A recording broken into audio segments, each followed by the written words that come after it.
This is ABC 15 Arizona at 10. They had no reason to expect this explosion. Surviving the blast, but a long road to recovery ahead. Tonight, the family connection to those hurt in the Chandler explosion. Preparing for launch. Fantasy sports betting starts later tonight in Arizona. We speak with an expert about the rollout, which is already causing some controversy. Plus, it protects people from overdose and it protects them from other effects of opioid use.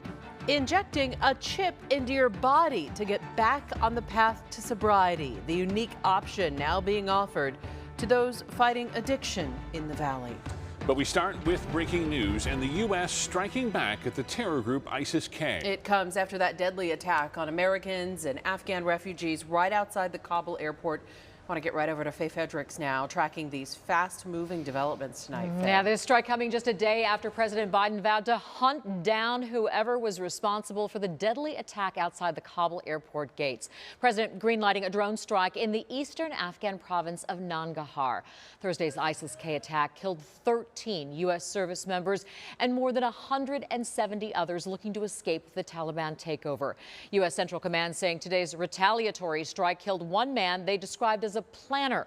But during a special report, ABC News saying he had no direct involvement in yesterday's attack. What we hear is exactly that there is no linkage between this individual and the deadly attack yesterday at the airport in Kabul. But this individual is described as a planner of ISIS attacks and that he was possibly planning future attacks. The U.S. Embassy, meanwhile, warning any Americans left in Kabul to stay away from the airport again, that another terror attack is likely. Katie? This will be a life-altering storm for those who aren't prepared.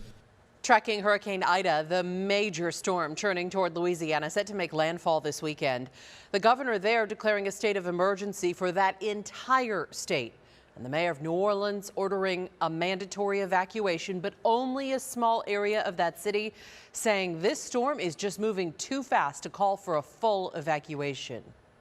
Time is not on our side.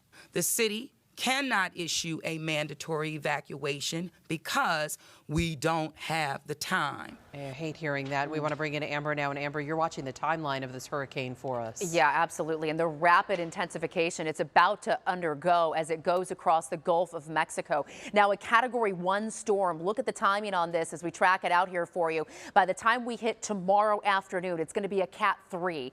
Then it could get up to a Category 4 storm before making landfall somewhere likely along the Louisiana coastline. Now, the latest models coming in tonight show that it might actually hit landfall as a 3, but it's going to be somewhere between a strong Category 3 and a Category 4 storm as it makes landfall across Louisiana here on the Gulf Coast. Nearly 16 years to the day that Hurricane Katrina hit. This is going to be a big, impactful storm. We are tracking storm surge at about 7 to 11 feet, winds over 125 miles per hour, potentially at landfall, and flooding rain in the 6 to 12 inch range with isolated spots at up to 20 inches of rain from this storm. And Hurricane Ida also affecting the Arizona Cardinals. The team plane turning around over Texas. There it is. The Cards on their way to New Orleans when they learned tomorrow's preseason game against the Saints would be canceled. So the Cardinals later posting on social media saying the team plane has landed safely right back here in Phoenix. And as the Gulf Coast braces for Hurricane Ida, one Valley man reflecting on the past when Hurricane Katrina forced him to leave his home. James Johnson, the owner of JJ's Louisiana Barbecue in Glendale, is a native of Shreveport, Louisiana. He was there 16 years ago when Katrina made landfall, and 6 weeks later, he and his family moved here to the Valley. They did not look back, especially now as another hurricane moves in. When I cut on the news up here and I see the storms and what's going on back there, I'm like, just get out, just leave. While Johnson and his family stay put, David Thompson, a native of Pinetop Lakeside and Red Cross volunteer, is now in the Gulf waiting for that storm to arrive.